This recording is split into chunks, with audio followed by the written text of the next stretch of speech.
கர்த்தருடைய பரிசுத்த நாமத்திற்கு மகிமை உண்டாவதாக. இயேசுவின் நாமத்தில் அனைவரையும் வாழ்த்துகிறேன், வரவேற்கிறேன். இன்றைய நாளிலும் நாம் தியானிக்க முடியாத தெரிந்து கொண்ட கர்த்தருடைய வார்த்தை அப்போஸ்தலனாகிய யாக்கோபு எழுதின பொதுவான நிருபம் 1வது அதிகாரம் 5வது வசனம். உங்களில் ஒருவன் ஞானத்தில் குறைவுள்ளவனாயிருந்தால் யாவருக்கும் சம்பூர்ணமாய் கொடுக்கிறவரும் ஒருவரையும் கடிந்து கொள்ளாதவருமாகிய தேவனிடத்தில் கேட்க கடவன், அப்பொழுது அவனுக்கு கொடுக்கப்படும். நமக்கு ஞானமுள்ளவர்களாக நாம் வாழ வேண்டும் என்று தேவன் விரும்புகிறார். எப்படிப்பட்ட ஞானமுடையவர்களாக நாம் வாழ வேண்டும் என்று சொன்னால், தேவ ஞானமுள்ளவர்களாக நாம் வாழ வேண்டும். 2 விதமான ஞானங்கள் இருக்கிறது. ஒன்று லௌகிக ஞானம், 2வது தேவ ஞானம். லௌகிக ஞானம் உலகத்தில் அன்புகிறவர்களுக்கு, உலகத்தை நேசிக்கிறவர்களுக்கு, கர்த்தரை விட உலகத்தை முதன்மையாக வைக்கிறவர்களுக்கு, அவர்கள் லௌகிக ஞானத்தினாலே நிறைந்தவர்களாக இருப்பார்கள். தேவனுடைய நாமத்தை மகிமைப்படுத்துகிறவர்களுக்கு, தேவ சித்தத்தை நிறைவேற்றுகிறவர்கள், தேவ வார்த்தையின்படி நடக்கிறவர்கள், தேவ ஞானத்திலே நிறைந்தவர்களாக காணப்படுவார்கள். ஒருவேளை லௌகிக ஞானமுடையவர்களாக வாழ்கிறவர்கள் அப்படி யாராவது காணப்படுவார்களானால் தேவன் அவர்கள் தேவ ஞானம் உடையவர்களாக வாழ வேண்டும் என்று தேவன் விரும்புகிறார். இந்த உலகத்தை நேசிக்கும் போது, உலகத்தின் காரியங்களுக்கு அடுத்த நிலையிலேயே நாம் ஓடும்போது, நாம் லௌகிக ஞானத்தினால் நிறைந்தவர்களாக காணப்படுவோம். லௌகிக ஞானம் நம்மை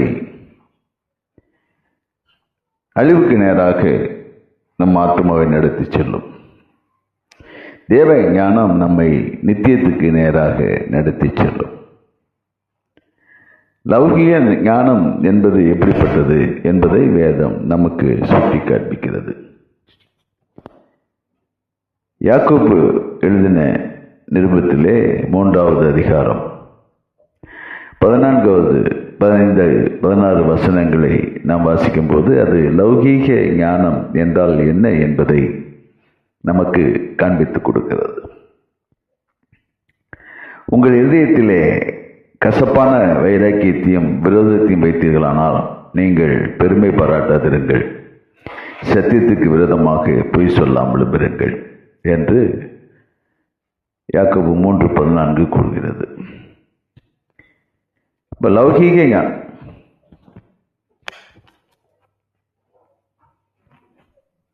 லௌகிக ஞானம் என்பது கசப்பான வைராக்கியத்தை உடையவர்கள், லௌகிக ஞானம் உடையவர்கள், உலகத்துக்கு அடுத்த ஞானத்தை உடையவர்கள். அவர்கள் விரோதத்தை வைத்திருப்பார்கள். அவர்கள் பெருமை பாராட்டுவார்கள், தங்களை குறித்து பெருமை பாராட்டுவார்கள். மாத்திரமல்ல, சத்தியத்துக்கு விரோதமாக பொய் சொல்லுகிறவர்களாக காணப்படுவார்கள் என்று யாக்கோபு கூறுகிறார்.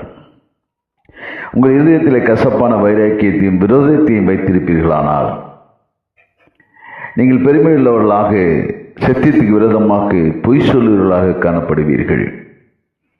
இப்படிப்பட்ட காரியங்கள் எல்லாம் லௌகீக ஞானமுடையவர்கள் செய்யக்கூடிய காரியங்கள். எனவே இவைகள் எப்படிப்பட்டதாக இருக்குது என்று சொல்லும்போது அடுத்த வசனம் 15 வசனம் இப்படியா சொல்லுகிறது. இப்படிப்பட்ட ஞானம் பரத்திலிருந்து இறங்கி வருகிற ஞானமாயிராமல் லௌகீக சம்பந்தமானதும் ஜென்ம சுபாவத்துக்கு உரியதும் பேய்த்தனத்துக்கு அடுத்ததுமாயிருக்கிறது. லௌகீக ஞானம் என்பது உலகத்துக்கு சம்பந்தமானது, உலகத்துக்கு அடுத்தது, ஜென்ம சுபாவத்துக்குரியது, பேய்த்தனத்துக்கு உரியது என்று வேதம் நமக்கு தெளிவாக சுட்டி காட்டுகிறது. எனவே லௌகீக ஞானமுடையவர்களாக நாம் வாழுமையானால் அது நம்முடைய நித்தியத்துக்கு நேராக அல்ல, மாறாக நம்மை அழிவு பாதையிலே கொண்டு சென்றுவிடும். ஆண்டவர் விரும்புகிறார், நீங்கள் தேவஞான நிறைந்தவர்களாக வாழ வேண்டும். நித்தியத்துக்கு நேராக உங்களுடைய நடக்கை இருக்க வேண்டும். நமக்கு தேவ ஞானம் அவசியமாக இருக்கிறது. தேவ ஞானம் என்றால் என்ன, எப்படிப்பட்டது என்று சொன்னால், யாக்கோபு அதையும் 3 அதிகாரத்திலே எழுதி வைத்திருக்கிறார். 17 வசனத்திலே, பரத்திலிருந்து வருகிற ஞானமோ முதலாவது சுத்தமுள்ளதாயும், பின்பு சமாதானமும் சாந்தமும் இணக்கமுள்ளதாயும், இரக்கத்தாலும் நற்கனிகளாலும் நிறைந்ததாயும், பட்சபாதம் இல்லாததாயும், மாயமற்றதாயும் இருக்கிறது. இதுதான் தேவஞானம். இந்த தேவஞானம் பரத்திலிருந்து வருகிற ஞானம், பரலோகத்திலிருந்து வருகிற ஞானம். அது எப்படிப்பட்டதாக இருக்கிறது? சுத்தமுள்ளதாக இருக்கிறது. அதிலே கலப்படம் கிடையாது. மாயமற்றதாக இருக்கிறது. சுத்தமுள்ளதாக இருக்கிறது. சமாதானம் சாந்தமும் இணக்கம் உள்ளதாயும் இருக்கிறது. சமாதானத்தை உடையவர்களாக, சமாதானத்தை கொடுக்கிறவர்களாக, சாந்தமுள்ளவர்களாக, எல்லா விதத்திலும் மனுஷரோடு இணக்கமுள்ளவர்களாக, ஒரு மனதாய் செயல்படுபவர்களாக, பாசிட்டிவ் சிந்தை உள்ளவர்களாக, நேர்மறையான சிந்தை உள்ளவர்களாக அவர்கள் காணப்படுவார்கள். மாத்திரமல்ல, இரக்கத்தாலே நிறைந்திருப்பார்கள். இரக்கத்தினாலே நிறைந்திருக்கிறபடியினாலே நற்கனிகள் அவர்களிடத்திலே காணப்படும். நற்கனிகள் நிறைந்தவர்களாக இருப்பார்கள். இப்போ லௌகிக ஞானம் நமக்கு ஒரு சுத்தமான, சமாதானமுள்ள, சாந்தமுள்ள, இணக்கமான, இரக்கத்தாலும் நற்கனிகளாலும் நிறைந்த, பட்சமில்லாத, மாயமற்ற ஒரு வாழ்க்கையை நமக்கு கொடுக்கிறது. இவைகளெல்லாம் நம்மிடத்திலே காணப்படுமானால் அதுதான் தேவஞானம். தேவஞானம் நிறைந்தவர்கள் இவர்கள் தேவனுக்கு சாட்சியாக இருப்பார்கள். தேவனுடைய நாமத்தை தம்முடைய வாழ்க்கையிலே வெளிப்படுத்துவார்கள். தேவனுடைய சித்தத்தை நிறைவேற்றுவார்கள். அவர்களை பார்க்கும்போது இவர்கள் தேவனுக்கு உரியவர்கள் என்று காணப்படும். அவருடைய பேச்சும் செயலும் கர்த்தராகிய இயேசு கிறிஸ்துவை வெளிப்படுத்துவதாக காணப்படும். எனவே இப்படிப்பட்ட தேவ ஞானம் நமக்கு அவசியமாக இருக்கிறது. ஒருவேளை நம்மிடத்தில் தேவ ஞானம் இல்லாதவர்களாக நாம் காணப்படுவேனால், யாக்கோபு 1:5 நமக்கு சொல்லிக் கொடுக்கிறது. இன்றைக்கு தேவனுடைய வார்த்தை நம்மை நோக்கி அப்படித்தான் புறப்பட்டு வருகிறது. ஒருவேளை நீங்கள் ஞானம் இல்லாதவர்களாக, ஞானத்திலே குறைவுள்ளவர்களாக காணப்படுவேனானால், தேவ ஞானத்திலே குறைவுள்ளவர்களாக காணப்படுவீர்களானால்,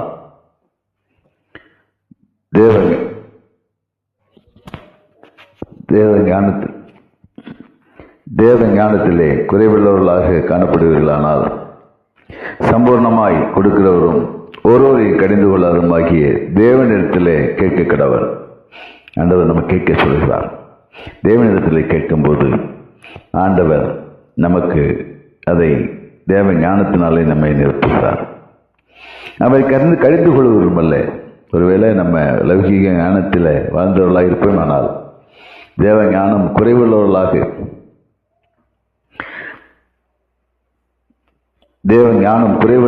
காணப்படுவோமானால், நாம் தேவனிடத்தில் கேட்கும்போது தேவன் நம்மை ஒரு நாளும் கடிந்து கொள்ள மாட்டார்.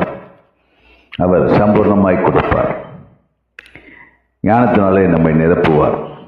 எனவே ஆண்டவருடைய விருப்பம், நாம் ஞானத்திலே குறைவுள்ளவர்களாக இருந்தால் அவர் தேவனிடத்தில் நாம் கேட்கும்போது சம்பூர்ணமாய் கொடுப்பார், கடிந்து கொள்ள மாட்டார். நம்மை ஆண்டவர் ஆசீர்வதிப்பார். தேவ ஞானத்தில் நின்றவர்களாக நாம் வாழும்போது இந்த பூமியிலே ஆண்டவர் ஒரு ஆசீர்வாதமான வாழ்க்கையை கொடுத்து நித்திய வாழ்க்கையை சுதந்திரத்துக் கொள்ளும்படியாக நம்மை நடத்துவார். கர்த்தர் இந்த வார்த்தையின்படியே நம்மை ஆசீர்வதித்து நம்மை ஞானத்தினால் நிரப்புவராக, தேவ ஞானத்தினால் நிரப்புவராக, நாம் தேவ சித்தம் செய்வர்களாக, அவர் நாமத்தை மகிமைப்படுத்துவர்களாக, அவரை உயர்த்துவர்களாக இந்த பூமியிலே வாழ்ந்து நித்தியத்தை சந்தித்துக் கொள்வோம். அப்படியே கர்த்தர் நம்மை ஆசீர்வதிப்பாராக. ஆமென், ஆமென். God bless you all. God bless you all. Amen.